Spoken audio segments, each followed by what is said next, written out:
दुनिया में जी human nature है कि जैसे ही कोई नई चीज़ ट्रेंड होती है लोग उसकी तरफ रिक्लाइन करना स्टार्ट कर जाते हैं, स्पेशली जब बहुत सारे लोग उसके बारे में बात कर रहे हों।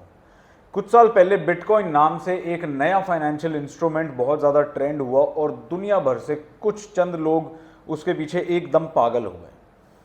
लेकिन इन लोगों का पागल होना बहुत ही ज़्यादा रीजनेबल था, क्योंकि जिन लोगों ने अर्ली स्टेज पे बिटकॉइन में एंट्री करी उनकी इन्वेस्टमेंट सैकड़ों गुना के हिसाब से देखते ही देखते बढ़ गई। मतलब मुझे याद है कि जब बिटकॉइन मैंने पहली बार स्टडी करा तो उसका रेट कोई 1.5 लाख के आसपास था, और जब तक उसका रेट 12-15 लाख तक पहुंचा तब तक उसको बहुत सारे लोगों ने कंसिडर करना स्टार्ट कर दिया था। जैसे जैसे बिटकॉइन की फैन फॉलोइंग बढ़ने लगी, लोगों ने सवाल पूछने शुरू कर दिए कि ये बिटकॉइन आखिर चलता कैसे है, इसका प्राइस कैसे ड्राइव होता है, कौन चला रहा है इसके प्राइस को।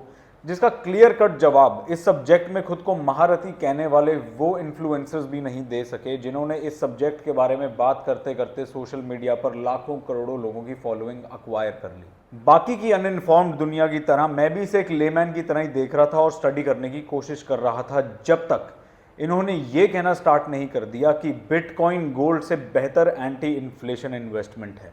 सीधे तौर पे बताऊं तो इनके कहने का मतलब था कि bitcoin is a better hedge than gold. मतलब अगर रिसेशन आ जाए तो बिटकॉइन में इन्वेस्ट कर दो, गोल्ड में मत करो, बिटकॉइन में इन्वेस्ट कर दो, क्योंकि बिटकॉइन बिल्कुल गोल्ड की तरह रिएक्ट करेगा, इनफैक्ट उससे भी बहुत ज़्यादा रिटर्न्स देगा। और इस पॉइंट पे मेरे दिमाग में एक बहुत ही क्लियर कट क्वेश्चन था, क्यों और कैसे, जिसका जवाब ढूंढने के लिए मैंने अपने सर्कल में हर क्रिप्टो इंथुजियास्ट से बात करी। इनफैक्ट उनके सर्कल में घुस के हर उस इंसान से बात करी जो क्रिप्टो का फैन था, लेकिन घुमा फिराकर हर व्यक्ति एक ही पॉइंट पर पहुंचता कि इसकी मार्केट कैपिटलाइजेशन तो देखो, 1.6 ट्रिलियन डॉलर्स है। अरे तो क्या हुआ, मार्केट कैपिटलाइजेशन तो कम भी हो सकती है। हमारा सवाल ये है कि इसका रेट कैसे ड्राइव होता है। फिर दोस्तों वक्त में बदलाव हुआ और वर्ल्ड वाइड स्टॉक मार्केट्स ने एक डाउन टर्न ले लिया, जो कि अभी करंटली चल रहा है, और क्रिप्टो मार्केट और इन्फ्लुएंसर्स का दूध और पानी का पानी हो गया।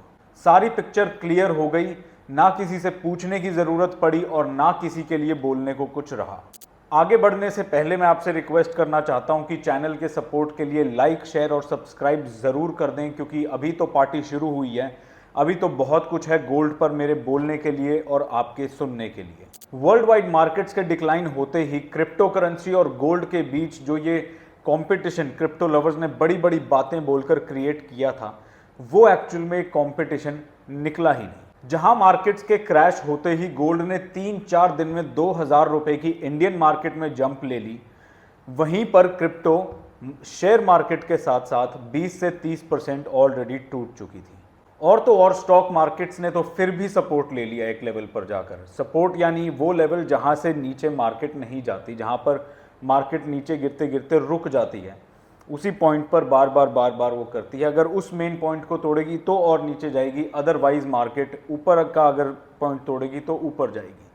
तो शेयर मार्केट ने तो सपोर्ट ले लिया, लेकिन क्रिप्टो मार्केट्स ने अपना फॉल बिल्कुल क्या बोलते हैं कंसिस्टेंट रखा, और देखते ही देखते अभी तक क्रिप्टो मार्केट्स करीब करीब 60 से 70% टूट चुकी है।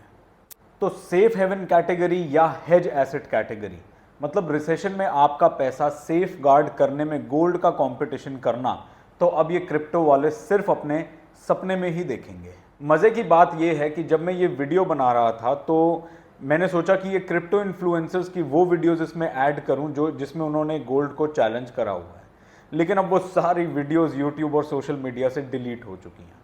लेकिन फिर भी मेरे पास एक प्रूफ है जो ये साबित कर सकता है कि ये सारी बातें पास्ट में हुई हैं, और वो हैं वो वीडियोस, उन लोगों की वीडियोस जो डिफरेंट लैंग्वेजेस में सेम टॉपिक को काउंटर कर रहे हैं यूट्यूब और सोशल मीडिया पर। दोस्तों आप आज 1 किलो गोल्ड में इन्वेस्ट कर दो या 1 बिटकॉइन में इन्वेस्ट कर दो, आज से 10, 15, 20 साल बाद आपको कौन ज़्यादा पैसे देगा वो तो मैं एग्जैक्टली नहीं बता सकता। लेकिन पॉइंट ये है कि जिस एसेट में बिटकॉइन जितनी वॉलेटिलिटी होती है वो इन्वेस्टमेंट कम और गैम्बलिंग ज़्यादा लगती है। पैसा लगाने वाला इंसान हमेशा स्टेबिलिटी और कैलकुलेटेड रिस्क अशोर करके ही पैसा लगाता है। मैं ये दावा कर सकता हूँ कि आज से 10 साल बाद गोल्ड 60,000 से 80,000 के बीच में कहीं पर भी मिल सकता है, लेकिन मुड़कर वापस 10, 20 या 30 हज़ार हो जाए, ऐसा नहीं हो सकता। इसका रीज़न मैंने अपनी पिछली video the power of gold के 4th पॉइंट में बहुत ही क्लियरली समझाया है। लेकिन उस 4th पॉइंट को समझने के लिए आपको 1st, 2nd और 3rd पॉइंट भी समझना पड़ेगा। वीडियो देखने के लिए आप मेरे चैनल पर जा सकते हैं और उस वीडियो को देख सकते हैं। और जहां तक बात क्रिप्टो करेंसी या स्पेसिफिकली बिटकॉइन की है, तो कहने वाले तो ये भी कहते हैं कि ये एक दिन $2 लाख भी टच करेगा। मैं कहता हूं कि ये $2 मिलियन भी टच करेगा। लेकिन बातों का क्या हम अचार डालें? असल में क्रिप्टो मार्केट भी बाकी की मार्केट्स की तरह सिर्फ डिमांड एंड सप्लाई ड्रिवन ही है। जैसे ही वर्ल्ड की बड़ी बड़ी स्टॉक मार्केट्स रेड होनी स्टार्ट हुई, बड़े बड़े प्लेयर्स ने मार्केट से अपना पैसा एक्सट्रैक्ट करना स्टार्ट कर दिया। ठीक वैसे ही क्रिप्टो के भी मास इन्वेस्टर्स ने अपना रिस्क अवॉइड करने के लिए क्रिप्टो मार्केट से अपना पैसा एक्सट्रैक्ट कर लिया और प्राइजेस क्रैश हो गए। इसके अलावा और कोई रीज़न प्रैक्टिकली सेट नहीं बैठता अगर हम ये जानना चाहें कि क्रिप्टो मार्केट्स के रेट आखिर ड्राइव होते कैसे हैं। और अगर आप स्टॉक मार्केट से थोड़ी बहुत वाकफियत रखते हैं तो आपने कहीं ना कहीं उसके बारे में पढ़ते हुए ये ज़रूर सुना होगा कि हिस्ट्री रिपीट्स इटसेल्फ, यानी भाव ऊपर जाएगा या नीचे जाएगा ये हम प्रिडिक्ट करते हैं हिस्ट्री को पढ़कर कि कैसे सर्कमस्टांसेस में रेट ने कैसा रिएक्शन दिया था। और क्योंकि इस बार ऐसा हो गया, इसका मतलब क्रिप्टो मार्केट हमेशा ऐसे ही रिएक्ट करेगी। मॉरल ऑफ द स्टोरी ये है दोस्तों कि गोल्ड इन्वेस्टमेंट को इसलिए इंपॉर्टेंस दी जाती है क्योंकि उसकी never ending as well as consistently increasing demand तो उसका रेट बढ़ाती ही बढ़ाती है, लेकिन रिसेशन में भी उसका रेट बूस्ट हो जाता है ड्यू टू इन्फ्लेशन। और ये कैरेक्टरिस्टिक्स क्रिप्टो तो छोड़ो, दुनिया की किसी भी इन्वेस्टमेंट में पॉसिबल नहीं है अनटिल एंड अनलेस कोई कमोडिटी ना हो, जैसे कि सिल्वर या क्रूड ऑयल। लाइक, शेयर और सब्सक्राइब करना मत भूलिएगा। जल्दी मिलते हैं अगली वीडियो में। जय श्री राम।